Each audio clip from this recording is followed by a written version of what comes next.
Hello everyone, I welcome you all in my YouTube channel Parihar commerce classes. हम बात कर रहे हैं बिजनेस स्टडीज़ की और बिजनेस स्टडीज़ में चैप्टर नंबर 7 डायरेक्टिंग की। और इसके लिए मैंने ऑलरेडी 2 वीडियोस पहले ही बना दिए हैं। अगर आपने उन 2 वीडियो को नहीं देखा है तो मैं सजेस्ट करूंगा आपको कि पहले आप उन 2 वीडियोस को देखें और फिर इस वीडियो को देखें और आपको चीज़ें बहुत अच्छी तरीके से समझ में आने लग जाएंगी। तो बात करते हैं आज की वीडियो की। तो आज हम डिस्कस करने जा रहे हैं जो मैस्लोज नीड हायरार्की है थ्योरी की, मोटिवेशन की, और उसके बाद हम लीडरशिप जहाँ तक भी फिनिश हो सकता है वहाँ तक फिनिश करेंगे और नेक्स्ट वीडियो में फिर हम आगे की चीज़ों के बारे में डिस्कशन करेंगे। तो चलिए स्टार्ट करते हैं आज की वीडियो को। ये चैनल हर टॉपिक को आसान लैंग्वेज में डिस्कस करता है और कोशिश करता है कि हर बच्चे के समझ में इसमें कहीं भी सारी बातें आ जाएं। तो बात करते हैं Maslow's need hierarchy theory of motivation. तो जैसे कि हम मोटिवेशन के बारे में बात कर रहे थे और काफ़ी सारी चीज़ें हमने पढ़ी, मोटिवेशन के इम्पोर्टेंस और मोटिवेशन क्या होता है, मोटिवेशन के जो 3 टर्म्स थे उनके बारे में हमने बात करी थी। तो आज बात करते हैं जो मैस्लो हैं उनकी नीड के बारे में। तो पहले बात करते हैं कौन है। तो ये हैं Abraham Maslow, a well known psychologist in a classic paper published in 1943 outline the elements of an overall theory of motivation. तो ये एब्राहम मैस्लो हैं और एक साइकोलॉजिस्ट थे। इन्होंने 1943 में कुछ एक पेपर में अपना आर्टिकल पब्लिश किया था और वो आर्टिकल इतना ज़्यादा पॉपुलर हुआ और इतना ज़्यादा अच्छा लगा लोगों को कि लोगों ने जो है उनको उनकी जो कही हुई बातें थी उनको माना। तो जरा जानते हैं क्या लिखा था उस आर्टिकल में और क्या चीज़ें थी। तो जो मैस्लो ने कहा कि जो कोई भी इंसान है उसकी जो ज़रूरतें हैं और उसकी ज़रूरतें उसको मोटिवेट करती हैं, उसकी नीड्स उसको मोटिवेट करती हैं। तो वो कहाँ से शुरू होता है? तो उसने कहा कि ये 5 नीड्स हैं। ये 5 नीड्स जब तक कि उसकी पूरी नहीं होती हैं तब तक कि वो पूरी तरीके से सेटिस्फाइड नहीं होता है। तो शुरुआत होती है बेसिक साइकोलॉजिकल नीड्स से, यानी कि वो नीड्स जो शुरुआत करने के लिए किसी भी इंसान की जो बेसिक ज़रूरतें हैं, इंसान पहले उन नीड्स को पूरा करने की कोशिश करता है और वही होती हैं बेसिक साइकोलॉजिकल नीड्स। और क्योंकि हम ऑर्गेनाइजेशन के बारे में बात कर रहे हैं, बिजनेस ऑर्गेनाइजेशन के बारे में बात कर रहे हैं, तो कोई भी एम्प्लॉय वहाँ पे काम इसीलिए करता है, उसको ज़रूरत इसीलिए है क्योंकि वहाँ से जो उसकी नीड है सैलरी की, इनकम की, वो वहाँ से पूरी होती है। फिर बात करते हैं हम सब ऑर्गेनाइजेशन के बारे में बात करेंगे यहाँ पे। दूसरी जो उसकी नीड होती है उस पर्सन की जो उस ऑर्गेनाइजेशन के अंदर में काम कर रहा है, सेफ्टी और सिक्योरिटी नीड्स। तो इस नीड के अंदर में क्या होता है, जब एक इंसान अच्छी इनकम अर्न करता है या जो भी इनकम वो अर्न कर रहा है तो उसके बाद दूसरी उसकी सबसे बड़ी नीड हो जाती है कि भाई जो जहाँ पर भी वो काम कर रहा है वहाँ पे वो सेफ रहे। यानी कि ऐसा ना हो कि कभी भी जो है बम ब्लास्ट हो जा रहे हैं, कभी भी जो है वहाँ पे साइक्लोन आ जा रहा है, कभी भी वहाँ पे फायर लग जा रही है, कभी भी कुछ भी जो चीज़ें हो जा रही हैं, तो वहाँ पे वो चीज़ें नहीं होनी चाहिए। वो चाहता है कि वो जिस भी जगह पे काम कर रहा है वहाँ पे पैसा भी अर्न करे और वहाँ पे सेफ भी रहे। ऐसा ना हो कि वो आज गया है तो घर ही वापस नहीं आ रहा है। उसके बाद आती है सिक्योरिटी नीड्स। सिक्योरिटी नीड्स का मतलब होता है कि भाई उसकी इनकम जो है वो स्टेबल रहे। यानी कि ऐसा ना हो कि कोई ऐसा पीरियड आ जाए जिस पीरियड में ऑर्गेनाइजेशन कहे कि भैया हम आपको सैलरी नहीं दे पाएंगे, इस बार जो है ये हमारी इनकम कम हुई है, इस बार ऐसा हुआ है, इस बार वैसा हुआ है, तो हम आपको अच्छा पैसा इस बार नहीं दे पाएंगे, जो आपको पिछले महीने दिया था उससे हम कम देंगे। तो अगर इस तरह से इनकम कम होती, कभी ज़्यादा होगी, कभी कुछ होगी, तो ये स्टेबिलिटी नहीं है इनकम में। और ये कहीं ना कहीं जो एम्प्लॉई है वहाँ पे काम कर रहा है उसके दिमाग में जो है वो दूसरी नौकरी की तरफ बढ़ना जो है वहाँ की तरफ उसको मोटिवेट करने लग जाएगा।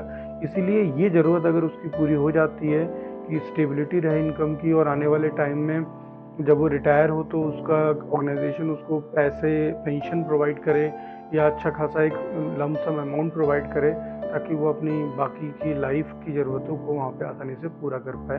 अगर एक ऑर्गेनाइजेशन इतनी कुछ उनको उसको प्रोवाइड कर पाती है तो इसका मतलब है कहीं ना कहीं उसकी ये नीड जो है वो पूरी हो गई है। तीसरी जो उसकी नीड होती है वो होती है एफिलिएशन बिलोंगिंग नीड्स। अब क्या होता है कि एक इंसान जहाँ पे वो काम कर रहा है तो तो वहाँ के जितने भी मेंबर्स हैं वो सारे मेंबर उसको पहचाने, उसके दुख दर्द में उसका साथ दें। कभी कभी जब कभी भी कोई फंक्शन होता है किसी भी मेंबर के वहाँ, तो वहाँ जा रहे हैं, वहाँ पे अटेंड कर रहे हैं, तो इस तरीके से क्या रहता है कि उसे लगता है, अपनापन जैसा लगता है कि जहाँ मैं काम कर रहा हूँ वहाँ पे लोग उसे समझ रहे हैं और उसकी जो ज़रूरत है, एक दोस्त की ज़रूरत है उसे, उसे ज़रूरत है ऐसे लोगों की जो उसको रिकॉग्नाइज करें, उसको पहचानें, उसको जानें। और वो कहीं पे अगर नहीं आ रहा है, नहीं टाइम पे पहुंच रहा है, तो उसकी उसकी चिंता करें। तो ये नीड जो है उसकी, वो भी यहाँ पे वो चाहता है कि वो उसकी पूरी हो जाए। तो ये ऑर्गेनाइजेशन अगर उसको प्रोवाइड कर पाती है, ऑर्गेनाइजेशन के अंदर में ऐसा होता है, तो यहाँ पर भी वो क्या रहता है, मोटिवेटेड रहता है और अपने काम को अच्छी तरीके से करता है। फिर आता है एस्टीम नीड्स। एस्टीम नीड्स के अंदर में क्या होता है कि जब एक इंसान ऑर्गेनाइजेशन के अंदर में लंबे समय से काम कर रहा है, तो उसे सेफ्टी मिल गई, सिक्योरिटी मिल गई, एफिलिएशन मिल गया, बिलोंगिंग मिल गई।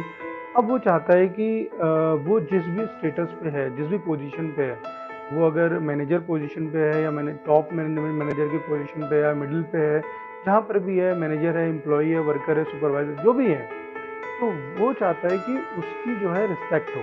यानी कि वो जिस भी पोस्ट पे है, उससे नीचे वाले लोग या ऊपर वाले लोग जो हैं उसकी रिस्पेक्ट करें, उसको जानें, उसको पहचानें, उसको रिकॉग्नाइज करें, उसके स्टेटस को माने कि भाई ये इस पोस्ट का इंसान है और इससे किस तरीके से बात करनी चाहिए और ये क्या होता है। तो ये उसकी फिर उसके बाद नीड्स होती है। और जब ये वाली नीड भी उसकी पूरी हो जाती है, तो उसके बाद आता है सेल्फ एक्चुअलाइजेशन नीड। यानी कि अब वो अपनी लाइफ में जो भी पाना चाहता था, जो भी करना चाहता था, वो सब उसे मिल चुका है। तो अब वो रियलाइज करता है कि उसने कहाँ से शुरुआत करी थी और अब उसे जिस चीज़ के लिए उसने शुरुआत करी थी उस पोजीशन तक की वो वहाँ पे पहुँच गया है। तो इस तरीके से क्या होता है कि ये एक ऐसी टाइम पीरियड में वहाँ पे पहुँच जाता है कि उस टाइम पीरियड के बाद उसे लगता है कि उसने जो करना चाहता, जो पाना चाहता, वो सब उसे मिल गया है।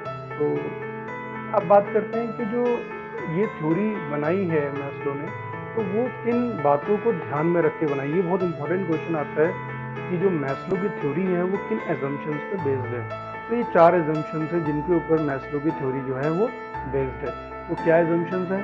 पहला है कि जो लोगों का बिहेवियर है वो उनकी नीड्स के अकॉर्डिंग होता है। आपने देखा होगा कि कुछ लोग जो हैं वो काफ़ी एग्रेसिव होते हैं, कुछ लोग जो है काफ़ी शांत होते हैं और कुछ लोग जो है काफ़ी सेटिस्फाइड होते हैं, कुछ लोग बिल्कुल भी सेटिस्फाइड नहीं रहते हैं। तो ये सब उनकी नीड्स के अकॉर्डिंग होता है। जैसे जैसे उनकी नीड पूरी होने लग जाती है, जैसे जैसे उनकी नीड्स पूरी हो गई, तो उनका जो सेटिस्फेक्शन लेवल है वो बढ़ता चला जाता है और उनके बिहेवियर में चेंज आने लग जाता है। तो इस तरीके से जो लोगों का बिहेवियर है वो उनकी ज़रूरतों के अकॉर्डिंग बनता है। ऐसा मैस्लो ने अपनी इन थ्योरी को लिखते टाइम पे, इन थ्योरी को, अपनी थ्योरी को जो ऊपर बनाई है उसने, हायरार्की जो उसने बनाई है, वो इन चीज़ों को ध्यान में रख के बनाई। दूसरा है कि जो लोगों की नीड है वो एक ऑर्डर में होती हैं। यानी कि ऐसा नहीं होता है कि वो पहले सेल्फ एक्चुअलाइजेशन पहुंच जाएगा, उसके बाद वो अपनी बेसिक नीड्स को पूरा करेगा। शुरुआत होगी बेसिक नीड्स से, तो पहले वो अपनी बेसिक नीड्स को पूरा करेगा, उसके बाद फिर दूसरी जो उसकी नीड है, यानी कि जो उसका ऊपर का लेवल है वहाँ पे जाएगा, फिर उसके बाद फिर उससे बड़े लेवल पे जाएगा, फिर उससे बड़े लेवल पे जाएगा। इस तरीके से अपनी नीड्स को पूरा करेगा। ये नहीं कि सबसे बड़ी नीड को पहले पूरा करेगा, फिर छोटी नीड को उसके बाद। यानी जो बेसिक नीड है सबसे पहले वो पूरी होंगी, फिर उससे ऊपर की नीड, फिर उससे ऊपर की नीड। इस तरीके से चीज़ें जो हैं वो चलती रहेंगी। फिर बात करते हैं तीसरा। तो यहाँ पे है a satisfied need can no longer motivate a person. तो ऐसा कहा जाता है कि एक बार इंसान कोई नीड उसकी सेटिस्फाई हो जाती है, तो उसके बाद वही नीड उसको दोबारा मोटिवेट नहीं कर सकती है। अब उसकी नीड जो है बढ़नी चाहिए, उसकी इच्छाएं बढ़नी चाहिए, तब जाके वो दूसरी चीज़ के लिए मोटिवेट होगा और उसको करने के लिए, उसको सेटिस्फाई करने के लिए काम लगातार करता रहेगा। फिर है a person moves to the next higher level of the hierarchy only when the lower need is satisfied. कोई भी इंसान जो है वो आधी अधूरी नीड को सेटिस्फाई करके नहीं बढ़ता है आगे। वो अपनी पिछली जो नीड उसकी थी, अगर वो पूरी हो गई है, अच्छी तरीके से पूरी होगी, तभी वो आगे वाली नीड्स को पूरी करने के लिए आगे की ओर बढ़ता है। इस तरीके से पिछली नीड जब पूरी होती है तभी वो आगे की तरफ को बढ़ता है। तो ये था हमारा मोटिवेशन का पूरे के पूरे सारे चीज़ें हमने यहाँ पे डिस्कस कर ली मैस्लो के बारे में। अब बात करते हैं फाइनेंशियल और नॉन फाइनेंशियल इंसेंटिव्स की। यानी कि अभी हमने देखा होगा, आगे ऊपर कहीं पे आया था कि उसे जो है फाइनेंशियल इंसेंटिव मिल रहा था या नॉन फाइनेंशियल इंसेंटिव मिल रहा था। इंसेंटिव का मतलब होता है कि उसे रिकॉग्निशन मिल रही है या उसे कुछ ऐसा दिया जा रहा है काम करने के बदले में। तो काम करने के बदले में जो उसे अगर पैसों की हेल्प होती है या पैसे दिए जाते हैं तो उसे फाइनेंशियल कहा जाता है, और उसे प्रेज़ किया जाता है, यानी तारीफ़ करी जाती है उसकी, उसे रिकॉग्नाइज़ किया जाता है या उसे कुछ रिवॉर्ड दिया जाता है, तो इसका मतलब वो नॉन फाइनेंशियल इंसेंटिव के अंदर में आता है। तो बात करते हैं इसके बारे में और जानते हैं कि ये क्या होता है। तो आता है पहले फाइनेंशियल और नॉन फाइनेंशियल, तो इसके अंदर में हम बात करते हैं ज़रा। तो सबसे पहले आता है फाइनेंशियल इंसेंटिव। तो फाइनेंशियल इंसेंटिव क्या होता है? Financial incentive refer to incentive which are in direct monetary form or measurable in monetary terms and serve to motivate people for better performance। तो बताया गया है कि जो फाइनेंशियल इंसेंटिव है इसका मतलब कहीं ना कहीं डायरेक्टली मॉनेटरी फॉर्म से होता है, यानी पैसों की फॉर्म से होता है, और इसको मेज़र किया जा सकता है, यानी उसको कितने पैसे मिले ये हम मेज़र कर सकते हैं उसको, और ये जो है बेटर परफॉर्मेंस के लिए उसको मोटिवेट कर सकता है। यानी कि आपने देखा होगा कि जब हमने पढ़ा था फर्स्ट चैप्टर जब हम पढ़ रहे थे तो वहाँ पे किस तरीके से मैनेजमेंट करने के अलग अलग प्रिंसिपल बताए गए थे, और हमने देखा था कि अगर हमने फैक्ट्री वर्कर से काम कराना है तो अलग अलग अगर वेज रखी है हमने कि अगर कोई जल्दी काम कर देता है तो उसको ज़्यादा पैसा मिलेगा, बोनस मिलेगा। इस तरह की जो चीज़ें अगर करते हैं तो कहीं ना कहीं ये चीज़ें जो हैं वो जो परफॉर्मेंस है वर्कर की उसको क्या करती हैं, इम्प्रूव करती हैं। तो फाइनेंशियल इंसेंटिव से पहले आता है पे एंड अलाउंसेस। तो पे एंड अलाउंसेस का मतलब क्या होता है कि कोई भी इंसान जो है अगर उसने अच्छा काम किया है तो पहले तो उसकी सैलरी बढ़ाई जाए, सैलरी बढ़ाने के साथ साथ उसको बेसिक जो अलाउंसेस हैं वो दिए जाएं। तो बेसिक अलाउंसेस में यहाँ पे आ रहा है इसमें डियरनेस अलाउंस। अब डियरनेस अलाउंस क्या होता है? महंगाई भत्ता। यानी कि जैसे जिस तरह से महंगाई बढ़ रही है उस तरीके से उसकी जो इनकम है वो महंगाई के अकॉर्डिंग दिया जाए। ये नहीं कि जितना उन्होंने शुरुआत में अपने एम्प्लॉय को देते उतना ही दे रहे हैं। यहाँ महंगाई जो है वो कितनी महंगी हो चुकी हैं चीज़ें और उसको सैलरी बहुत कम मिल रही है। तो ये डियरनेस अलाउंस जो है उसको हमेशा डीए जिसको कहते हैं हम शॉर्ट फॉर्म में जनरली, तो वो उसको जरूर दिया जाए। अदर अलाउंसेज जो हैं और भी बहुत सारे अलाउंसेज होते हैं, घर के अलाउंसेज होते हैं, यानी घर का रेंट जो है अगर कोई इंसान जो है अपना रेंट वाले घर पे रहता है तो ऑर्गेनाइजेशन उसको रेंट भी प्रोवाइड करती है उसके घर का, ताकि वो अपनी सैलरी को बचा के अपनी ज़रूरतों की चीज़ों को पूरा कर पाए। तो इन सभी चीज़ों को क्या कहा जाता है? इनको कहा जाता है हमारा फाइनेंशियल इंसेंटिव्स। फिर आता है प्रोडक्टिविटी लिंक्ड वेज इंसेंटिव्स। अब यहाँ पे ये बात आती है कि जिस तरीके से वो काम कर रहे हैं, जितना अच्छा वो प्रोडक्शन कर रहे हैं उतना अच्छा उनको सैलरी दिया जाए। जिसने जैसे हमने देखा था कि जो हमारे टेलर जी थे उन्होंने कहा था वहाँ पे कि जो इंसान ने अगर कुछ यूनिट्स को बना लिया, हमने टारगेट रखा है और उन यूनिट्स से अगर वो ऊपर बनाता है तो उसको उन ऊपर बनाए गए यूनिट्स के ऊपर डबल पैसा देना चाहिए। तो इसको कहते हैं प्रोडक्टिविटी लिंक्ड वेज इंसेंटिव्स।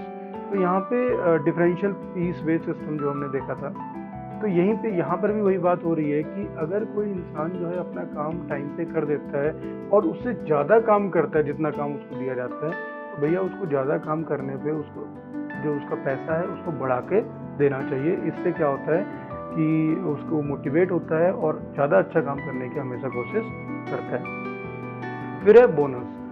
अब बोनस का मतलब क्या होता है कि कभी कभी जैसे फेस्टिवल का टाइम आता है, फेस्टिवल के टाइम पे खर्चा ज़्यादा बढ़ जाता है, तो अगर जो ऑर्गेनाइजेशन है वो ये कहती है कि भाई आप लोगों ने इतना अच्छा काम करके दिया है बहुत सारे टाइम से और हम आपको इस बार जो है दीपावली के टाइम पे इतना इतना पैसा आपके अकाउंट में एक्स्ट्रा डाल रहे हैं, तो ये हमारी तरफ से बोनस होगा। तो अगर इस तरह से चीज़ें चलेंगी तो वर्कर जो है खुश रहेंगे और वर्कर्स को लगेगा कि ये लोग जो है हम हमेशा जो है इस फेस्टिवल के पीरियड में या किसी और पीरियड में हमें इतना बोनस देते हैं, तो वो वहाँ पे मन लगा के काम करेंगे और अच्छा काम करने की कोशिश वो करेंगे। ये सब क्या है? मॉनेटरी बेनिफिट्स हैं। फिर आता है प्रॉफिट शेयरिंग। अब होता क्या है कि जैसे आप पार्टनरशिप चैप्टर आप पढ़ रहे होंगे तो वहाँ पे आपने देखा होगा प्रॉफिट शेयरिंग बहुत इंपॉर्टेंट रोल प्ले करता है। अगर जितने भी पार्टनर्स उसके अंदर में, जितने भी लोग उसके अंदर में हैं, सभी लोग को जो है बराबर के बेनिफिट मिलते हैं, अच्छा खासा जितना उनको शेयर चाहिए प्रॉफिट में वो शेयर मिल जाता है, वो सारे सेटिस्फाइड होते हैं और बहुत अच्छी तरीके से काम करते हैं। सेम उसी तरीके से ऑर्गेनाइजेशन के अंदर में जितने भी एम्प्लॉई काम कर रहे हैं उन सारे एम्प्लॉयज़ को ये कहा जाए कि भैया जितना प्रोडक्शन अच्छी होगी उसमें से जो भी हमारा ज़्यादा सरप्लस निकल के आएगा, प्रॉफिट निकल के आएगा, उस प्रॉफिट को हम सही तरीके से, एक प्रॉपर तरीके से हम आप लोगों में बांटेंगे। तो इससे क्या होता है, जो एम्प्लॉयज़ हैं उन्हें लगता है कि हम अच्छा काम करेंगे तो अच्छा प्रॉफिट कमाएंगे, तो अच्छा प्रॉफिट कमाएंगे तो रिटर्न में हमको ही मिलेगा, तो वो इससे मोटिवेट होते हैं और अच्छा काम करने की कोशिश वो करते हैं। फिर आता है को पार्टनरशिप स्टॉक ऑप्शन। अब ये हमारे कंपनी के केसेस के अंदर में होता है। अभी आप आने वाले टाइम में जब आप शेयर चैप्टर को पढ़ोगे तो उसके अंदर में आप देखोगे कि किस तरीके से जो शेयर्स हैं वो बांटे जाते हैं और शेयर क्या होता है। शेयर का मतलब हिस्सा होता है वैसे। इसको जब आप पढ़ोगे तो तब जानना है इसको आप। फिलहाल तो मैं बताता हूँ इसमें होता क्या है। कंपनी क्या करती है कि कंपनी अपने शेयर पब्लिक में ना देकर वो अपने ही एम्प्लॉयज़ को दे देती है। तो जब अपने एम्प्लॉयज़ को देती है तो वो जो मार्केट रेट में चल रहा होता है, जो रेट उसका, उससे कम रेट पे जो है अपने एम्प्लॉयज़ को जब वो दे देती है तो वो एम्प्लॉय भी जो हैं वो अपनी कंपनी के अंदर में हिस्सेदार बन जाते हैं। हिस्सेदार का मतलब हो गया कि वो उसके मेंबर बन गए हैं और उस कंपनी के प्रॉफिट शेयरिंग में उनका भी हिस्सा होगा। तो इस तरीके से वो देखते हैं कि जब हमको हिस्सेदार बनाया जा रहा है इतने बड़े कंपनी के अंदर में, और उससे हमसे कहा जा रहा है कि भैया प्रॉफिट अगर होगा तो आप में बांटेंगे, तो वो मोटिवेट होते हैं और अच्छा काम करने की कोशिश वो करते हैं। फिर आता है रिटायरमेंट बेनिफिट्स। तो जितने भी लोग कंपनी के अंदर में काम करते हैं वो यही सोच के करते हैं कि भैया आने वाले टाइम में जब हम रिटायर हों तो हमारे पास इतना पैसा हो कि भाई हम अपने घर को चला पाएँ, हम अपने बाकी जितने भी खर्चे हैं, चीज़ें हैं, उन्हें हम कर पाएँ। तो अगर कंपनी रिटायरमेंट बेनिफिट्स देती है अपने ऑर्गेनाइजेशन में तो वो क्यों छोड़ेगा उस ऑर्गेनाइजेशन को। वो बोलेगा कि हमें जब तक हम काम करने के लायक हैं तब भी हमको पैसा यहाँ कंपनी दे रही है, और जब काम करने के लायक नहीं रहेंगे हम तब भी कंपनी हमको पैसा देगी, तो वो उस ऑर्गेनाइजेशन से जुड़ के रहते हैं और अच्छी तरीके से काम करते हैं। फिर आती है परक्विस्टीज। अब ये परक्विस्टीज क्या होता है? परक्विस्टीज का मतलब होता है कि कंपनी जो है अपने एम्प्लॉयज़ को कुछ ऐसे बेनिफिट देती है जो बेनिफिट को फ्रेंच बेनिफिट्स भी कहा जाता है वैसे, FRINGE, फ्रेंच बेनिफिट्स। तो ये फ्रेंच बेनिफिट्स क्या होते हैं कि जो अच्छी पोस्ट पे है उसे कार दी जा रही है, कंपनी अपनी तरफ से कार देती है, अपनी तरफ से घर देती है, मेडिकल वाले जो खर्चे हैं वो देती है, बच्चों को पढ़ाई के लिए, एजुकेशन के लिए पैसा देती है, जैसे आर्मी के अंदर में होता है। तो ये जो प्रिक्विस्टीज होती हैं ये जो एम्प्लॉय वहाँ पे काम कर रहा था उसे कॉन्फिडेंस देती हैं कि भैया मेरी सैलरी जो है मैं इन सब में खर्चा करूँगा तो मेरे लिए क्या बचेगा। तो ये सब चीज़ें ऑर्गेनाइजेशन अपनी तरफ से खर्चा करती है उसके लिए, और उसका पैसा उसको बचा के रखती हैं ताकि वो अपने पैसों को अपनी नीड के अकॉर्डिंग खर्चा कर पाए और अपना स्टेटस को बढ़ा पाए। तो इस तरह की चीज़ें जो होती हैं प्रिक्विस्टीज के अंदर में आती हैं और इससे एम्प्लॉय मोटिवेट होता है और अपने काम को अच्छी तरीके से करने की कोशिश वो करता है।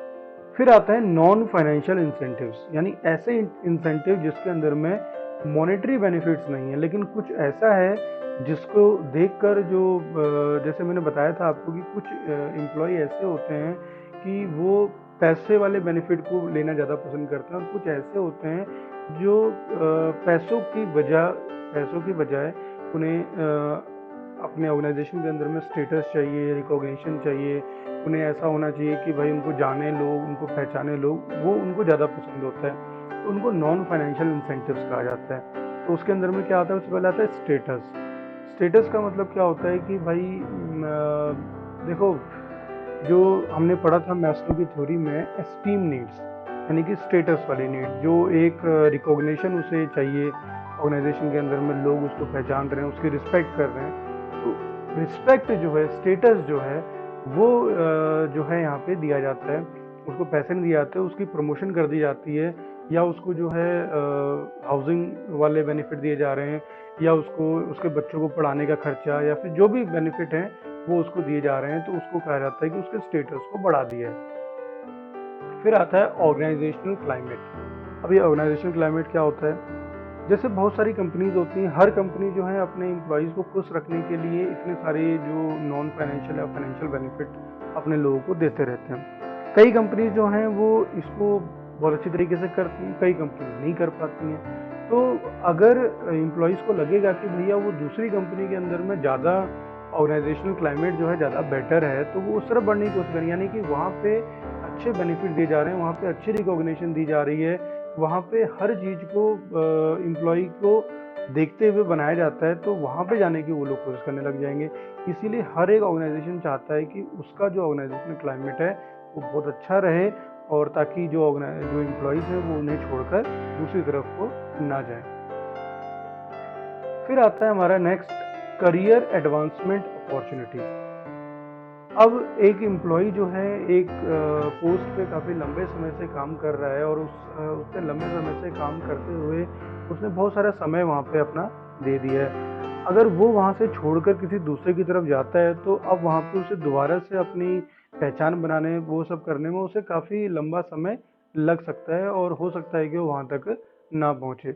इसीलिए एक ऑर्गेनाइजेशन हमेशा कोशिश करती है कि वो अपने जो भी एम्प्लॉयज़ हैं, जो भी लोग वहाँ पे काम कर रहे हैं, उन्हें इस तरीके के करियर एडवांसमेंट के ऑप्शन दें, यानी कि पैसा इंक्रीज़ हो, उनका स्टेटस इंक्रीज़ हो, इस तरह के ऑप्शन उनको दिए जाते हैं।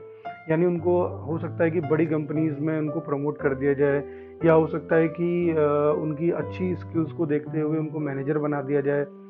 तो इस तरीके से ये जो अपॉर्चुनिटीज़ हैं, ये हमेशा जो है एक ऑर्गेनाइजेशन अपने पास रखता है। फिर आता है जॉब एनरिचमेंट। अब जॉब एनरिचमेंट का मतलब क्या होता है कि सारे के सारे एम्प्लॉयज़ जो हैं वो एक ही स्किल के और एक ही मेंटल लेवल के नहीं होते हैं। कई सारे का मेंटल लेवल काफ़ी अच्छा होता है, कई सारे बहुत सारे स्किलफुल पर्सन होते हैं। तो उनके लिए छोटी मोटी जो जॉब्स हैं वो वहाँ पे काम करना, उनका जो मेंटल लेवल है उसे बढ़ा नहीं रहे, उनकी ग्रोथ नहीं कर रहे हैं, डेवलपमेंट नहीं कर रहे हैं उनका। तो इसीलिए जो ऑर्गेनाइजेशन है वो कोशिश करती है कि हर एक इंसान के मेंटल लेवल के अकॉर्डिंग उसको नौकरी दी जाए, और उसको ऐसे काम दिए जाएं जो काम वो कर सकता है अपने फुल पोटेंशियल के साथ। तो उसको कहते हैं जॉब एनरिचमेंट। फिर आता है एम्प्लॉय रिकॉग्निशन प्रोग्राम्स। आपने देखा होगा कई सारे जो बड़े बड़े कंपनीज होती हैं वो ईयर के एंड में जो है अपने सेमिनार रखवाती हैं, ईयर के एंड में कुछ पार्टीज़ वगैरह करवाती हैं। उस पार्टीज़ के अंदर में जो है लोगों को अवार्ड दिए जाते हैं, बेस्ट पर्सन या बेस्ट एम्प्लॉय जो है इस तरह से अवार्ड दिए जाते हैं।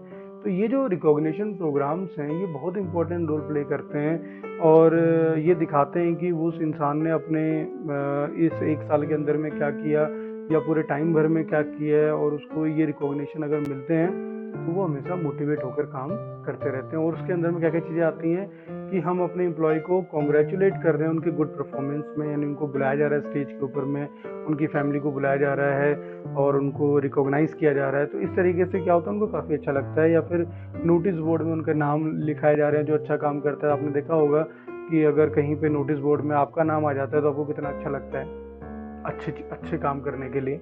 फिर आता है इंस्टॉलिंग अवार्ड और सर्टिफिकेट फॉर बेस्ट परफॉर्मेंस।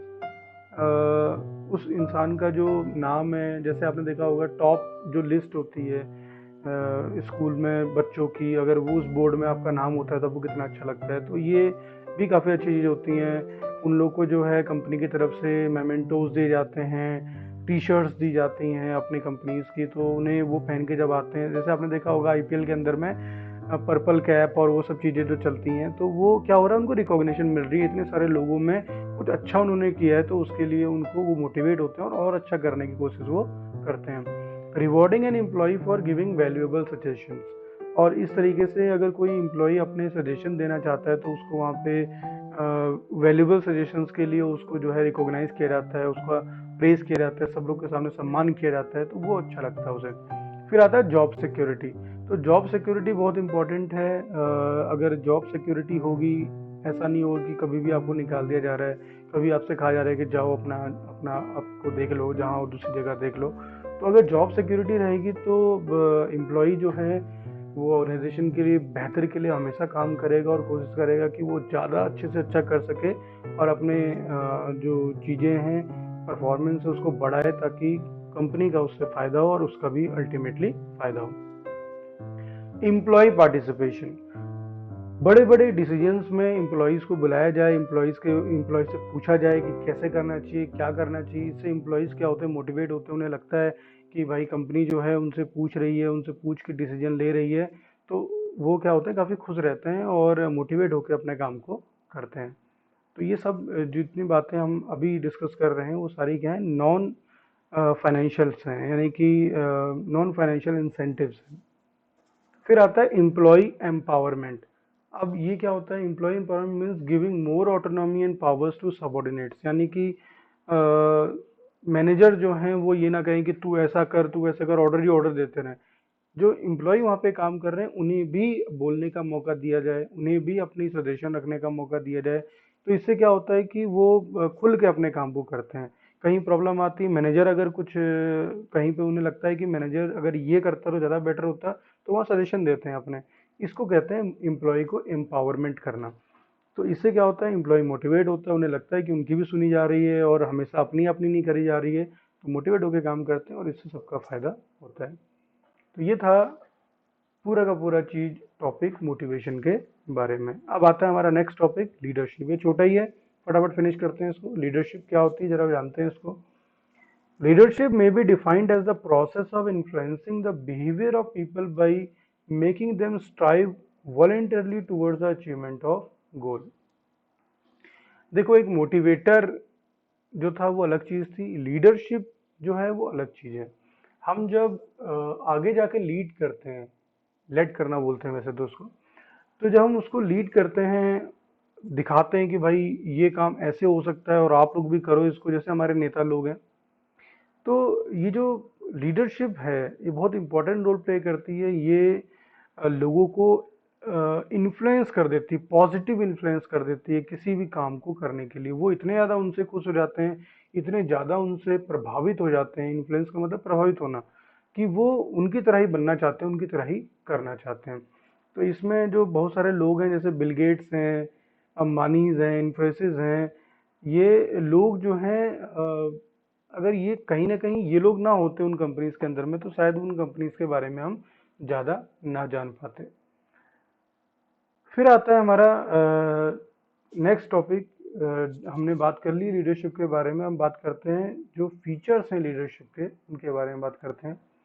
तो पहला फीचर है leadership indicates ability of an individual to influence other.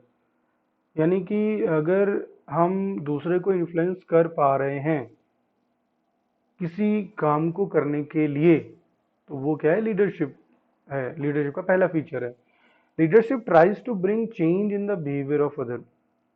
Leadership क्या करता है कि दूसरों के बिहेवियर को बदल देता है। आपने देखा होगा कि जो नेता लोग हैं वो कोई भाषण देते हैं या फिर कुछ भी ऐसी बात कहते हैं तो इतने सारे लोग भड़क जाते हैं, या इतने सारे लोग जो है उनकी राह पे चलना शुरू कर देते हैं। तो ये उनके बिहेवियर में क्या कर दे रहे हैं, चेंज ला दे रहे हैं। Leadership indicates interpersonal relations between leaders and followers. Leadership का मतलब है कि जो फॉलोअर्स हैं, जो उनको फॉलो करने वाले लोग हैं, और जो लीडर हैं, ये इनके बीच में एक ऐसा रिलेशन है, इंटरपर्सनल रिलेशन इसको कहा जाता है। तो इसमें क्या होता है कि जैसा वो फॉलोवर्स को कहते हैं, फॉलोवर वैसा ही करना शुरू कर देते हैं। Leadership is exercise to achieve common goals of the organisation. अब ये लीडरशिप सिर्फ नेताओं तक नहीं है, ऑर्गेनाइजेशन के अंदर में आते हैं तो ऑर्गेनाइजेशन के अंदर में जो मैनेजर्स हैं या फिर जो टॉप मैनेजर्स हैं उनको लीडर्स कहेंगे हम यहाँ पे। और वो लोग जो हैं ऑर्गेनाइजेशन के गोल को पाने के लिए अब सारी के सारी प्लानिंग्स वगैरह सब चीज़ें करते हैं, ताकि वो अपने लोगों को मोटिवेट कर सके, जो नीचे उनके लोग काम कर रहे हैं, और उनको एक पर्टिकुलर गोल के लिए वो इंस्पायर कर सकें। लीडरशिप इज कंटिन्यूस प्रोसेस, और लीडरशिप एक कंटिन्यूस प्रोसेस। ऐसा नहीं कि आपने आज इंस्पायर किया, आज मोटिवेट किया लोगों को और उसके बाद आपने छोड़ दिया, तो ऐसा नहीं होगा। जो फॉलोअर्स हैं आपके वो हमेशा चाहते हैं कि उनका लीडर उनको हमेशा इंस्पायर करता रहे। आप देखोगे कि जब कभी भी वॉर होती है तो वॉर के अंदर में आपने देखा होगा कि जो एक टीम होती है, उन टीम का एक लीडर होता है, वो लीडर जो है वो उनको हमेशा मोटिवेट करता रहता है। अब अगर वो मोटिवेट ना करे उनको तो सारे के सारे बिखर जाएं और वो उस तरीके से कर ही ना पाए। इसलिए लीडरशिप जो है बहुत इंपॉर्टेंट रोल प्ले करती है यहाँ पे। फिर आता है इम्पोर्टेंस ऑफ लीडरशिप, यानी लीडरशिप के क्या इम्पोर्टेंस है, उनको इनके बारे में बात कर लेते हैं। तो आता है पहला, leadership influence the behaviour of people and makes them to positively contribute their energies for the benefit of the organisation. तो एक अच्छा जो लीडर होता है वो अपने जो भी मेंबर्स होते हैं उनको इस तरीके से मोटिवेट करता है, इन्फ्लुएंस करता है कि वो पॉजिटिवली जो है वो काम करना शुरू कर देते हैं, और जो अभी तक की जो नहीं कर रहे थे या अभी तक जो नहीं समझ रहे थे ऑर्गेनाइजेशन को, वो इस तरीके से बताते हैं, इस तरीके से करते हैं कि वो समझने लग जाते हैं और करना शुरू कर देते हैं उन्हीं के अकॉर्डिंग। तो उनके बिहेवियर को बदल दिया उन्होंने। A leader maintains personal relation and helps followers in fulfilling their needs. तो एक लीडर ऐसा होता है कि वो फॉलोवर की भी सुनता है, अपनी नहीं करता है, फॉलोवर की भी सुनता है कि उनकी क्या ज़रूरतें हैं, उनकी क्या नीड्स हैं, उनको कैसे पूरा किया जा सकता है। तो ये चीज़ जो रिलेशंस हैं, जैसे इंटरपर्सनल मैंने ऊपर बोला था, तो इंटरपर्सनल रिलेशन जो है यहाँ मेंटेन करके वो रखता है। Leader plays a key role in introducing required changes in the organisation. उसे अगर लगता है कि कोई चीज नई चीज जो है आनी चाहिए, कोई नई चीज अगर आती है तो और अच्छा हो सकता है, तो लोग जो हैं वो जो मेंबर हैं उसके, वो उन्हें भी लगता है कि भाई हमारे लीडर अगर वो चीज़ लेके आ रहा है तो वो अच्छी होगी और हमें उसको फॉलो करना चाहिए। यानी यहाँ पे रेजिस्टेंस किसी भी तरीके का नहीं होता है। A leader handles conflict effectively and does not allow adverse effect resulting from conflict।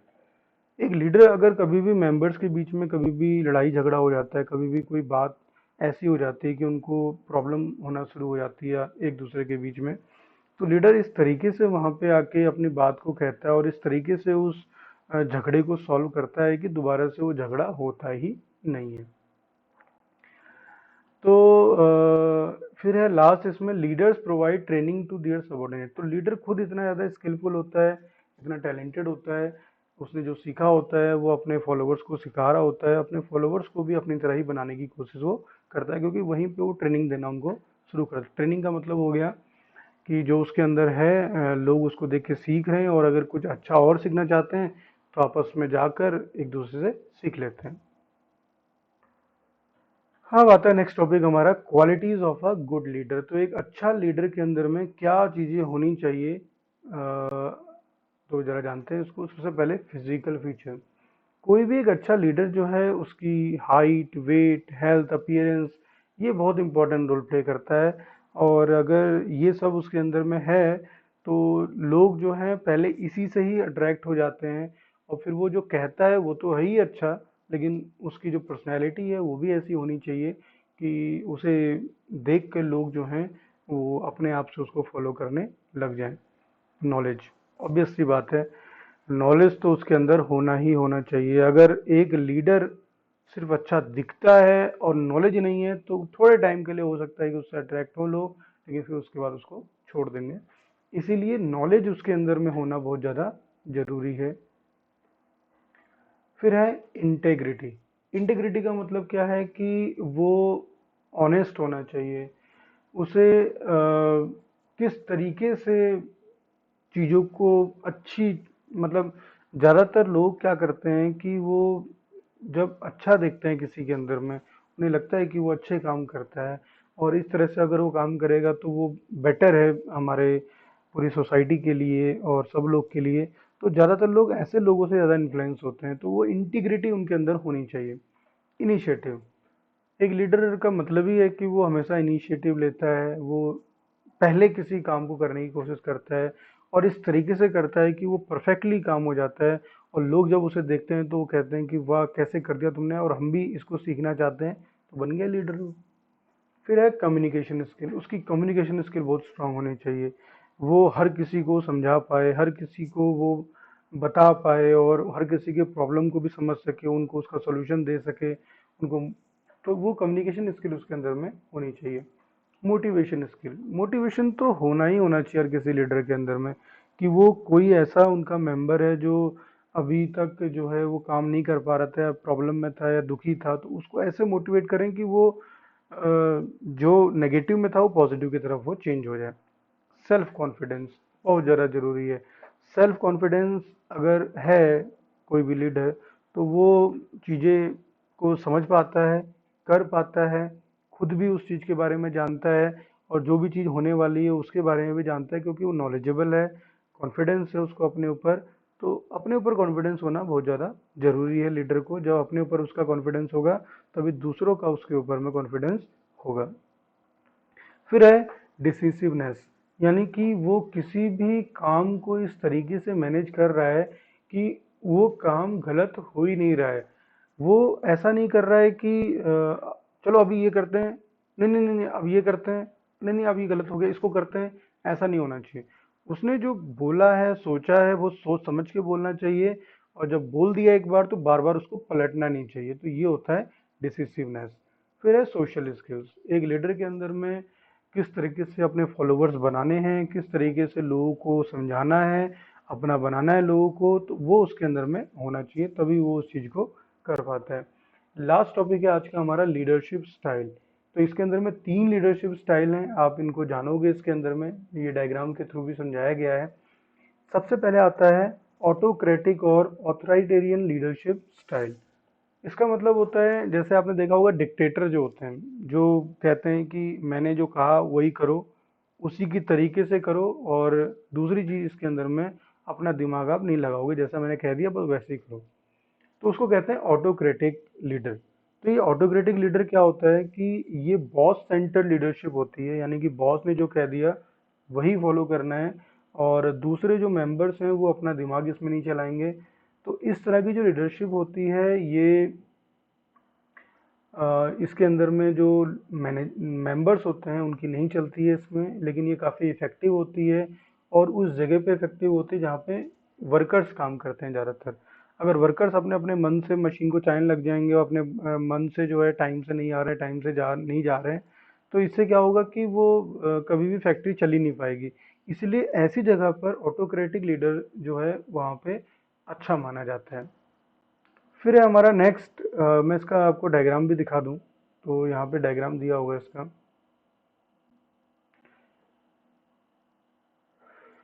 तो हम कम्युनिकेशन में चले गए।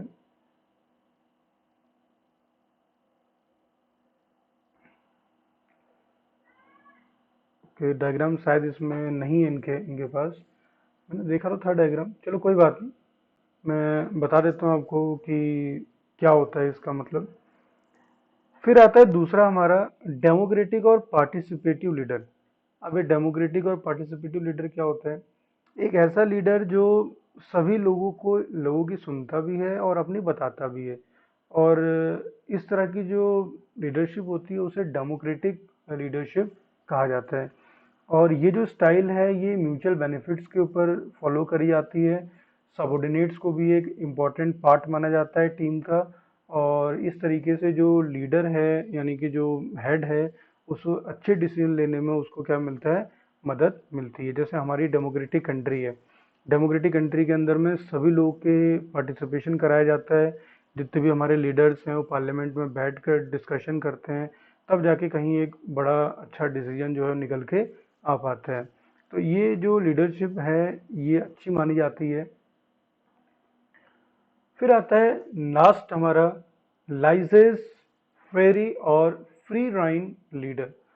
इसके अंदर में क्या होता है कि जो सबॉर्डिनेट होता है, लीडर होता है, इसमें जो लीडर है वो तो लीडर है ही है, वो अपनी पावर और फ्रीडम का मिसयूज नहीं करता है सबॉर्डिनेट्स के ऊपर में। जैसे चल रहा है वैसे चल रहा है। और कोई भी जो है इसके अंदर में जो अच्छा मेंबर नॉलेजेबल है, तो उसको जो है पहले सुन लिया जा रहा है। उसमें ऐसा हो रहा है कि जो जैसे कोई किसी को लीडर बनाए, और दूसरा जो कोई मेंबर है उसी ग्रुप के अंदर में, वो ज़्यादा नॉलेजेबल है, उसके अंदर ज़्यादा स्किल है, वो ज़्यादा चीज़ों के बारे में जानता है, तो लीडर वो बन जाता है। तो इस तरह में क्या होता है कि कोई भी फिक्स लीडर नहीं होता है, जिसके पास अच्छी नॉलेज है वो लीडर बन गया। और जो काम है वो लीडर को छोड़कर बाकी सब अपने अपने मन से उसमें काम करने लग जा रहे हैं।